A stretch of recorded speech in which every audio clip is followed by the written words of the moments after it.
রহমান রাহিম। আসসালামু আলাইকুম। চমকে ওঠার মতো একটা সংবাদ নিয়ে আপনাদের সাথে আজকে উপস্থিত হয়েছি। সেটা হচ্ছে ভারত সরকার বাংলাদেশে থাকা তাদের সকল ডিপ্লোম্যাট বা কূটনীতিবিদ যারা আছে তাদের পরিবারের সদস্যদের সরিয়ে দিচ্ছে এবং তারা ঢাকাকে নন ফ্যামিলি পোস্টিং স্টেশন হিসেবে ডিক্লেয়ার করেছে।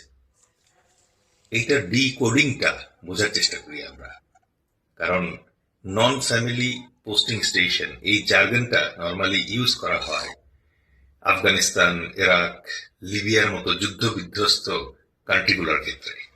তাহলে প্রশ্ন হলো, হঠাৎ বাংলাদেশের অবস্থা কি এতটাই খারাপ হয়ে গেল, নাকি এর আড়ালে অন্য কোনো গল্প আছে? চলেন ব্যাপারটা একটু ডিপলি বিশ্লেষণ করার চেষ্টা করি এবং আমি বললে আপনারা জিনিসটা বুঝতে পারবেন। আপনি হয়তো ভাবছেন যে এটা একটা সাধারণ নিরাপত্তা সতর্কতা, তাই না? কিন্তু এই যে ছোট্ট একটা তকমা বা লেভেল কিভাবে একটা দেশের অর্থনীতি আর সার্বভৌমত্বকে ধসিয়ে দিতে পারে, তা কি আপনি কখনো ভেবে দেখেছেন? চলেন আমরা ইতিহাস, ক্রনোলজি, ভূ রাজনৈতিক কৌশলের চশমা দিয়ে ব্যাপারটা দেখার চেষ্টা করি। এটা কি শুধুই নিরাপত্তা, নাকি একটা পরিকল্পিত প্যাটার্ন অফ অপারেশন? ফার্স্টেই হচ্ছে নন ফ্যামিলি পোস্টিং। এই শব্দটা কতটা বিপজ্জনক? ডিপ্লোম্যাটিক ডিকশনারিতে নন ফ্যামিলি পোস্টিং কোনো সাধারণ শব্দ না। এটা সেই সব দেশের ক্ষেত্রে ব্যবহার করা হয় যেখানে গৃহযুদ্ধ চলছে বা রাষ্ট্র ব্যবস্থা ভেঙে পড়ছে, যেমন ইরাক অথবা সিরিয়া। কিন্তু বাংলাদেশে কি এই মুহূর্তে কোনো যুদ্ধ চলছে? না। বাংলাদেশে কি এই মুহূর্তে কোনো দাঙ্গা চলছে? না। তাহলে এই তকমা কেন? কারণ ইতিহাস বলছে 1970-এর দশক থেকে দক্ষিণ এশিয়ায় ভারত যেভাবে প্রতিবেশী দেশগুলোর সাথে, যেমন নেপাল এবং শ্রীলঙ্কা, তাদের উপরে প্রভাব বিস্তার করেছে, সেইখানে এই প্যাটার্নটা বেশ কমন। ফার্স্টে ন্যারেটিভ তৈরি করো, তারপর প্রেশার দাও। যখন আপনি একটি দেশকে ঝুঁকিপূর্ণ তকমা দিয়ে সারা বিশ্বের কাছে পরিচয় করিয়ে দেন, আপনি তখন বিশ্বের কাছে সেই দেশের বৈধতাকে প্রকারান্তে দুর্বল করে দেন। এবার আসি 2 নম্বর পয়েন্ট, টাইমিং। যখন ক্যালেন্ডারি রাজনৈতিক অস্ত্র, ক্রোনোলজিটা বোঝার চেষ্টা করুন। এই আসন্ন নির্বাচনের ঠিক কয়েক সপ্তাহ আগে এই ডিক্লারেশন কেন? এটা আরো আগে কিংবা নির্বাচনের পরে না কেন? কারণ নির্বাচন মানেই যে কোনো দেশের জন্য একটা অস্থির সময়। এই সময় বাজার নার্ভাস থাকে, বিদেশি মিশনগুলো হাইপার সেন্সিটিভ থাকে, আর ভারত ঠিক এই দুর্বল মুহূর্তে আমাদেরকে এবং সারা বিশ্বকে একটা সিকিউরিটি অ্যালার্ট বা নিরাপত্তা সিগন্যাল পাস করলো। এর মানে কি? এর মানে হলো ভারত সরাসরি কোনো হস্তক্ষেপ করলো না, কিন্তু সারা বিশ্বকে যে জিনিসটা জানিয়ে দেওয়ার চেষ্টা করলো সেটা হচ্ছে বাংলাদেশ এখন একটা রিস্কি দেশ, বাংলাদেশ এখন একটা ঝুঁকিপূর্ণ দেশ। কোনো নিষেধাজ্ঞা দেয়া ছাড়া, কোনো গোলাগুলি করা ছাড়া এইটা একটা নিখুঁত মনস্তাত্ত্বিক যুদ্ধ, আমরা যেটাকে বলি সাই ওয়ারফেয়ার। 3 নম্বরে আমরা যেটা বোঝার চেষ্টা করি সেটা হচ্ছে ইকোনমিক সিগন্যালিং। এখানে কিন্তু কোনো গুলি লাগে না, কিন্তু রক্তক্ষরণ হয়। ভারত জানে তাদের এই সিদ্ধান্তের অডিয়েন্স কারা। এই অডিয়েন্স হলো পশ্চিমা দূতাবাস, আন্তর্জাতিক বিনিয়োগকারী এবং বিশ্ব ব্যাংকের মতো সংস্থাগুলো।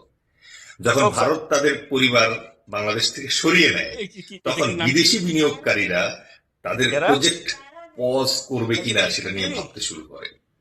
ইন্স্যুরেন্সের প্রিমিয়াম বেড়ে যায়, যার ফলে বাংলাদেশের আমদানি খরচ হু হু করে বেড়ে যাবে।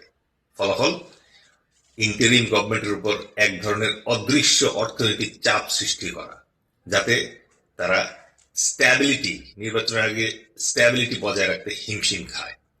এটাই হলো প্রেশার উইদাউট ফিঙ্গারপ্রিন্টস। 4 নম্বর, ইন্টারিম সরকার আর দিল্লির মাঝখানে যে একটা অস্বস্তিকর ইকুয়েশন কাজ করছে।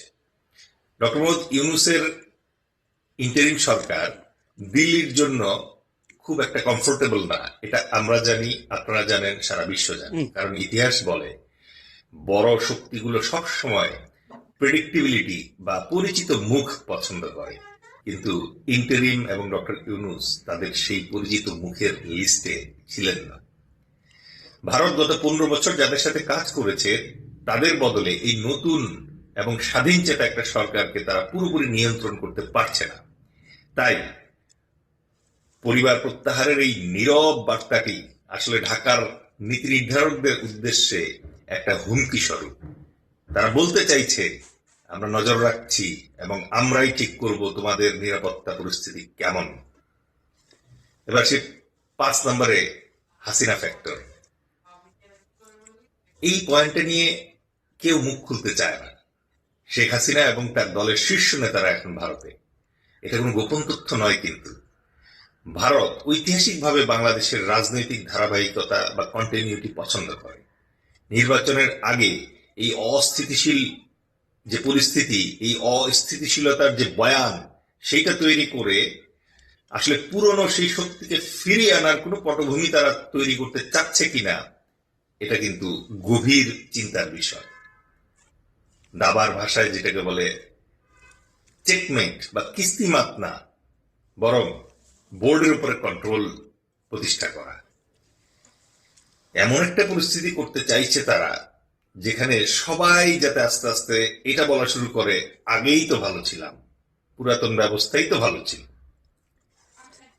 এখান থেকে আসে 6 নম্বর পয়েন্ট, সেটা হচ্ছে ইন্ডিয়ান হেজিমনি। এই যে হেজিমনি বা আধিপত্যবাদ, এটার মানে কিন্তু যুদ্ধ বিমান পাঠানো না, ট্যাঙ্ক পাঠানো না, মিসাইল ছুড়ে মারা না। আধিপত্যবাদ মানে হচ্ছে প্লসিবল ডিনায়াবিলিটি, মানে এমন ভাবে ক্ষতি করা যাতে কেউ আঙ্গুল তুললে বলা যায় আমরা তো শুধু আমাদের ফ্যামিলিকে সেফ রাখতে চেয়েছি।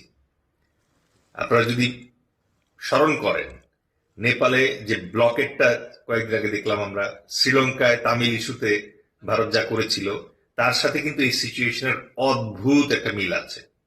ভারত কখনো সরাসরি ভিলেন সাজতে চায় না। তারা পরিস্থিতির এমন একটা ন্যারেটিভ তৈরি করে যাতে প্রতিবেশী দেশ নিজেই আত্মসমর্পণ করতে বাধ্য হয়। তাহলে বন্ধুরা, বাংলাদেশ কোনো ফ্রেজাইল ব্যাকইয়ার্ড বা কারো বাড়ির পিছনের উঠান নয়। আমরা 1971-এ আমাদের সার্বভৌমত্ব অর্জন করেছি। আমরা কেয়ারটেকারের আমল দেখেছি, গ্লোবাল রিজেশন দেখেছি। নির্বাচন একান্তই আমাদের আভ্যন্তরীণ বিষয়। আমাদের নিরাপত্তা কেমন হবে তার সার্টিফিকেট দেওয়ার একচেটিয়া অধিকার বিশ্বের আর কারো নেই।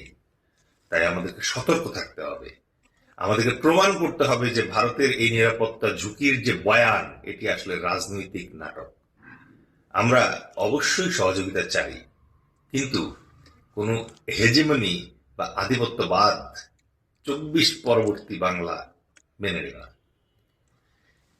আপনার কি মনে হয়, ইন্ডিয়ার এই পদক্ষেপ কি আসলেই নিরাপত্তার জন্য, নাকি 2026-এর গণভোট আর নির্বাচনকে প্রভাবিত করার জন্য?